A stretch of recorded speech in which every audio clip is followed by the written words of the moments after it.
गुजरात की इन 10 चीजों पर पूरा भारत गर्व करता है। नंबर 10, हीरे की राजधानी। अगर आपकी उंगली में अंगूठी है तो यकीन मानिए उसका हीरा सूरत से होकर गुजरा होगा। पूरी दुनिया में जितने हीरे पॉलिश होते हैं उनमें से करीब 80% सूरत में तैयार होते हैं। सूरत को diamond capital of the world यूं ही नहीं कहा जाता। नंबर 9, कपड़ों की शान। भारत में जो भी सलवार सूट, साड़ी या कुर्ता ट्रेंड में होता है उसकी जड़ें सूरत और अहमदाबाद में ही होती हैं।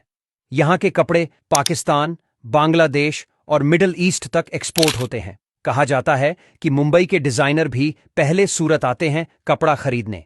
नंबर 8, दूध की नदी। गुजरात की अमूल डेयरी एशिया की सबसे बड़ी डेयरी है। यहां हर दिन इतना दूध प्रोसेस होता है कि पूरे पाकिस्तान को महीने भर का दूध दिया जा सकता है। गाय भी खुश, किसान भी खुश, यही है अमूल का मंत्र। नंबर 7, जीडीपी का बादशाह। भारत की कुल जीडीपी का एक बड़ा हिस्सा गुजरात से आता है।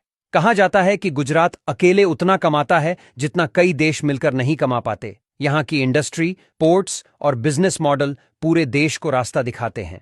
नंबर 6, अमीरों की जन्मभूमि। भारत के सबसे अमीर लोग या तो गुजरात से हैं या उनका कारोबार यहीं से चलता है।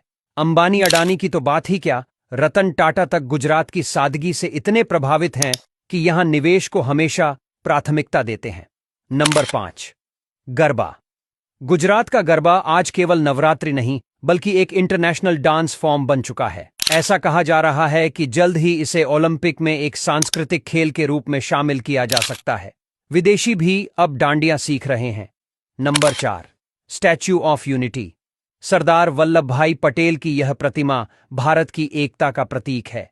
इतना ऊंचा कि बादल भी उसके कंधे से टकरा जाते हैं। चीन की मूर्तियों को भी पीछे छोड़ दिया इसने।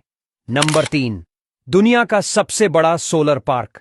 गुजरात के कच्छ में स्थित भदला सोलर पार्क इतना बड़ा है कि वहां हर दिन सूरज के साथ बिजली पैदा होती है जो पूरे देश को रोशन कर सकती है। यहां की धूप अब केवल झुलसाती नहीं, कमाई भी देती है। नंबर 2, बंदरगाहों का राजा। मुंद्रा पोर्ट, कांडला पोर्ट जैसे बड़े बंदरगाह गुजरात में हैं। देश का करीब 40% आयात निर्यात यहीं से होता है। इसे भारत का व्यापारिक फेफड़ा कहा जा सकता है। नंबर 1, शांति और व्यापार का मेल। यहां लोग सुबह व्यापार करते हैं और शाम को मंदिर जाते हैं। हर गुजराती के खून में कारोबार है और दिल में राम। कहा जाता है कि गुजरात में अगर आप 2 दिन रहें तो बिजनेस आइडिया खुद ब खुद दिमाग में आने लगता है।